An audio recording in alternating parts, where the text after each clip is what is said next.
Back in 2008, several families got together in a living room, not unlike this one. And we simply came together and read scripture, and we were impressed by the sheer number of times preserved where followers of Jesus were called to reach into the margins and serve others. If you do a word search, there's 2,200 times that we're instructed to take care of widows, care for orphans, see and feed the poor, and other mentions of advocating for marginalized people. We ask ourselves, what would be the implications for a faith community willing to actually follow these instructions? The problem was we didn't know any poor people, orphans, or very few widows, but honestly, the widows we did know, they were capable of caring for themselves. We saw poor people in Austin in the form of those experiencing homelessness. And that seemed like a pretty good place to start, but how could we engage them? I'll tell you about that in a minute. But in the living room, 5 families bought into this vision to serve the poor and be about the kingdom at all costs. We weren't 100% sure that a church would evolve from this call or how long this would last, but with this clear scripture-driven directive and vision, we felt sure that God somehow would bless what we were doing, bless those we served, and open up the kingdom around us. And this is what we experienced. Every time we gathered, we read the scripture and we served weekly. This is what we did, and He revealed Himself, and He showed up every time.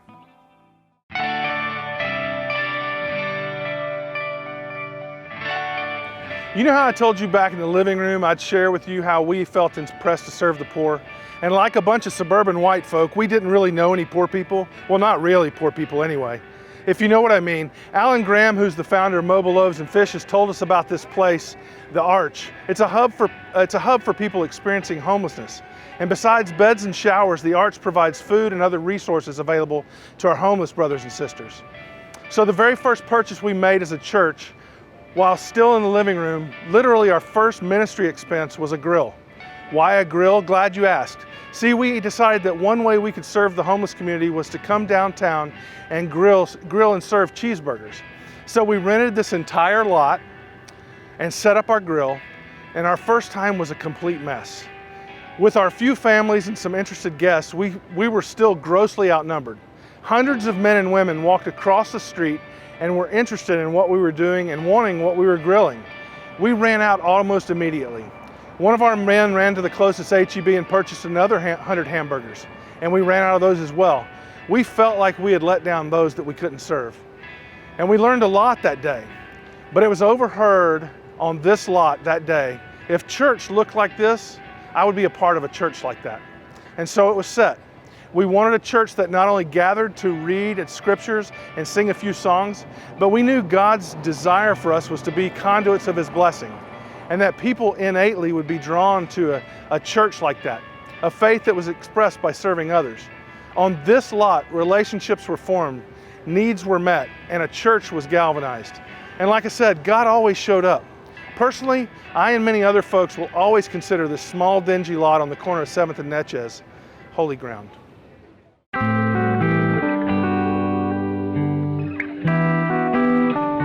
Well, now we're at Aikens High School.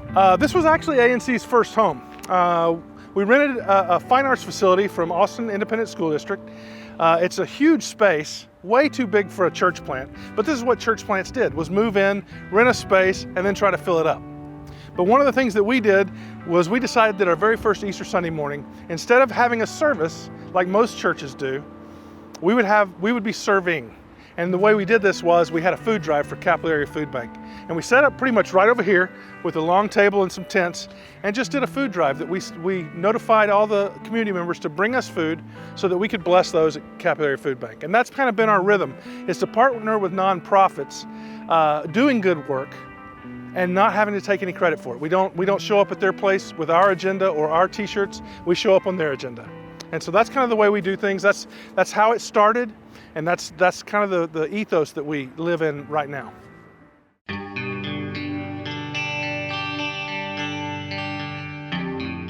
And now we find ourselves at Jackie's, what was formerly known as Jackie's.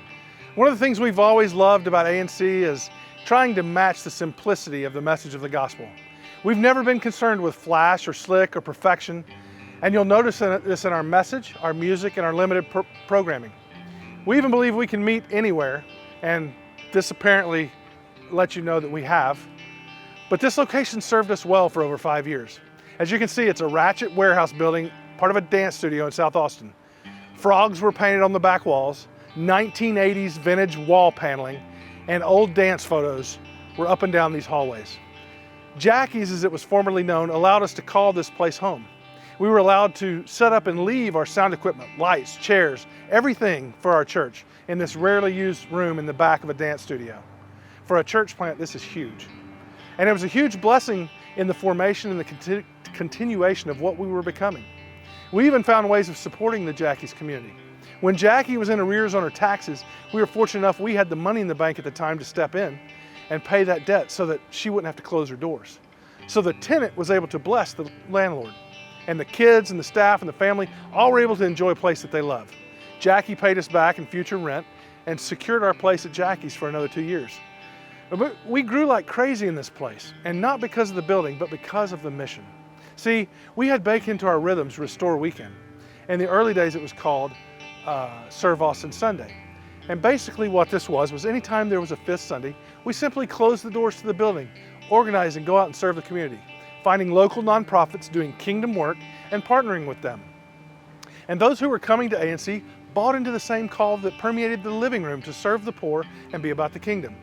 See, we'd literally have 200 people in worship in this room on a Sunday, but on Restore Weekends, we could have upwards of 300, 350 people serving with us regularly. So for us as a faith community, mission, not the building, was our front door. People were finding us because of our faithful submission to God's call to serve the poor, to open our eyes to need, experience it, and then engage it.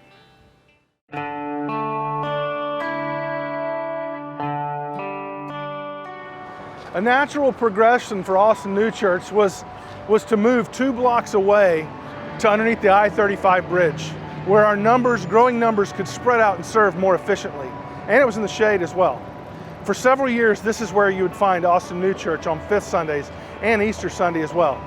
Instead of regular Easter service, just like our launch, we took the opportunity not only to share the good news of Jesus, but to be good news as well. Every Easter for about 4 years, we activated our network to provide shoes and boots, and we collected and distributed hundreds of pairs. We did this for years until functionally it just didn't work any longer. As a church, we were too big, and it was getting more and more dangerous down here, to be honest with you. We still love these folks and have continued our partnership with Mobile Loaves and Fishes, as well as Community First, which settles formerly homeless men and women in a beautiful community in East Austin. We'll see in just a minute.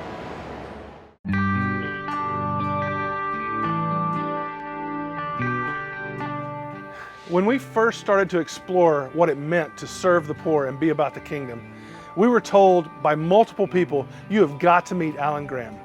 Alan is a local visionary who began a mobile food truck ministry years ago that partners with churches and mobilizes food trucks all over Austin to feed those experiencing homelessness. In 2004, Alan began dreaming about an RV park to lift people out of homelessness and to settle them in homes of their own. He believes that the singular cause of homelessness is a severe, catastrophic loss of family. And the goal of Community First is to settle formerly homeless men and women in a community all of their own.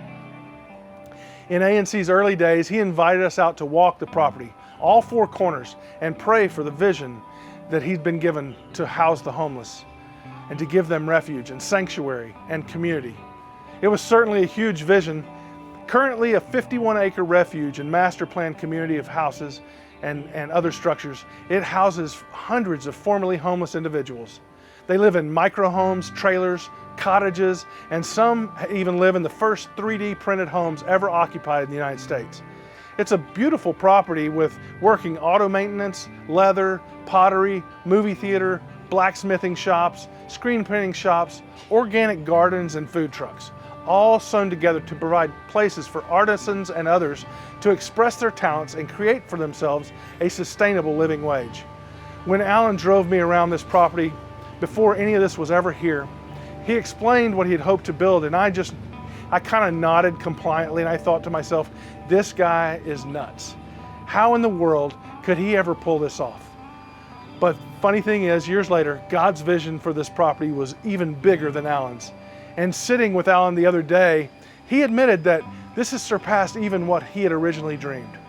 We're proud to have partnered with Mobile Loaves and Community First since our inception, giving a portion every month to the mission and vision here.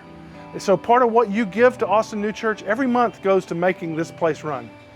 And if you are or have ever been a part of Austin New Church, you're also a part of Community First.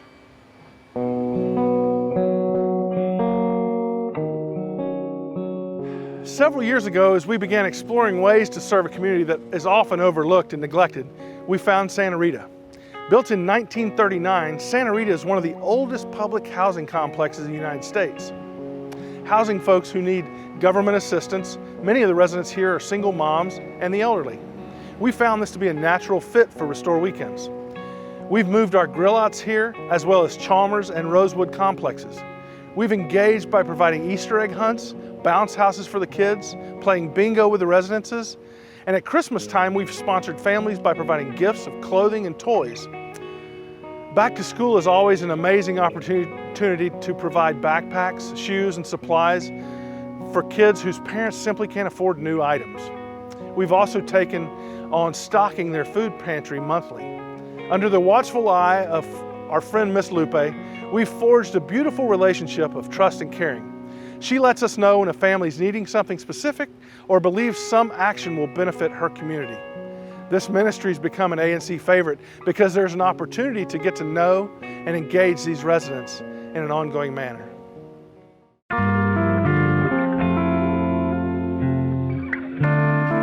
A few years ago, we began a partnership with Posada Esperanza, which roughly translates to resting place of hope. And that's truly what they work to be around here. They're a full-time transitional housing program for immigrant mothers and children escaping domestic or cultural violence. They occupy 4 homes in this cul-de-sac right here in East Austin. And whether it's providing rides, homework help, or dropping off fresh food, there are a number of ways for us to engage. ANCers have also served here through regular maintenance crew that helps care for the yards and other fix-it jobs that frees up the staff to focus on things like job placement and helping families secure long-term housing. During COVID, you generously stepped up and gave to support the rental costs of a few former Posada families who had moved on and were struggling financially due to the pandemic. At Posada Esperanza, we express God's call to serve the refugee, and we are often the ones being transformed in the process.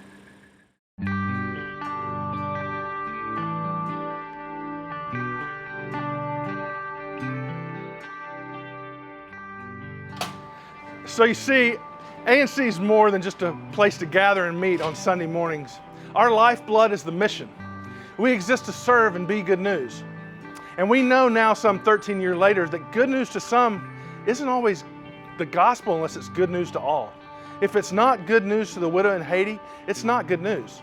If it's not good news to the refugee from Guatemala, it isn't good news. And if what we're peddling isn't good news to every single member of the LGBTQ community, it isn't good news. Some have asked me, Trey, how did you and ANC get to your place of affirmation of the LGBTQ community? And I often say it started serving cheeseburgers to homeless men and women down at the corner of 7th and Netches. Here's the deal. Once your eyes are open to need, you begin to see all need. And once your eyes are open to pain, you become aware of those in pain.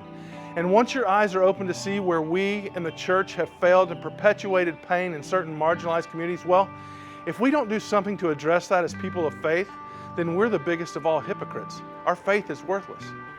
So many of you are new to ANC and may not know this history.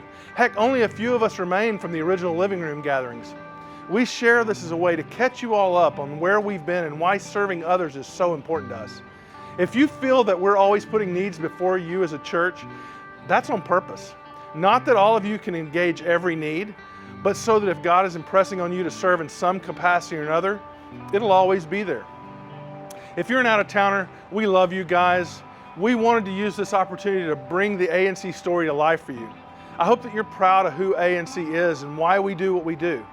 I hope the simplicity of our evolution will inspire you to have your own living room experience. Maybe gather some like-minded folks to engage need in your own communities on Fifth Sundays.